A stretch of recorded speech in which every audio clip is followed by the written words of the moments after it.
Hey everybody, welcome to Codename Secret. I'm your host, the Reverend, and today we're going to talk about how to use Python and Vault.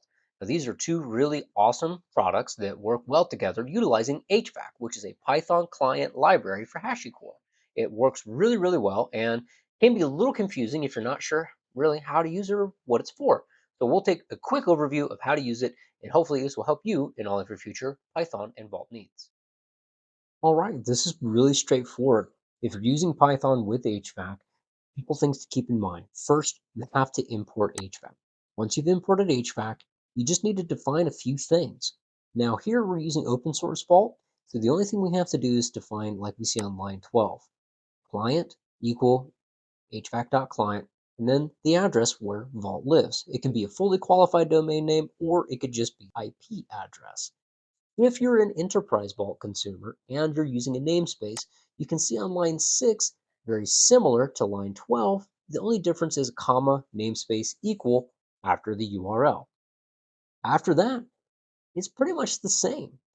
Now there's a lot more information on here than you expected, but the key points here, line 1, line 12, now on line 20, that's our client.auth command, and we're going to use approl to log in. I've already created the app role, I've assigned a policy, and I've entered secrets. So after I've authenticated, down here, you can see I'm going to try to read a secret, and I'm going to ask for the secret path. Now the mount point is the mount point for where the secret engine is at. In this case, the default and demo version of Vault is secret. Now my variable of sc path is where I'm asking myself for the secret. Now I don't put secret slash path to secret or secret name. Secret is already being provided for me. So here I'm only going to capture the secret name or path to secret name and have the results defined in this variable, secret version response. Then I have another variable called secret that has the value of the above, and I'm taking only the data I want, which in this case will be my key value pairs. That's why we see data. My secret will be printed, and if there's an error, I'll catch it. Let's see how this works. Go ahead, enter your role ID. Now, of course, these are considered passwords or secrets, so we don't want to just hard code these. That's why I'm asking for this information. Now, in the video, I'm not going to talk about how to mask the passwords, but you can see in the code how that's done. I'm not going to talk about how to mask the secret ID, but if you noticed, the mask pass is how you do that. Now we're going to enter in the secret I want, my secret, and there you have it. The deprecation warning, let's not focus on that right now. Let's mainly focus here, the fact that I'm getting my secret, foo bar, new stuff, and zip zap. Now let's see what happens if I try that again.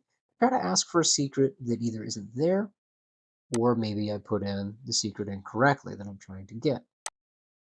Now my policy on the back end only allows me to read one secret, so I should get a permission denied response. But here, if I give the full path, which would be secret slash data slash my secret, I'm going to get an error. You can see right here, one, I'm getting permission denied. But two, it's because I'm putting in way more information than I need.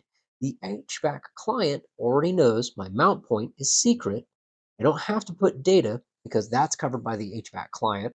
So the only thing I need to put is just my secret. Otherwise, I'm telling it I want a secret at secret slash data slash secret slash data, my secret. And that's not there. So that's why I got the error.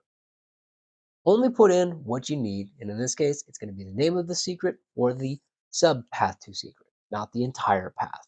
This is the error that you would get if you try to put in the entire path. Thanks for watching. I hope you found this useful. Feel free to reach out if you have a question. Happy to help explore how to use Vault with you. Thanks so much. Hope you had fun.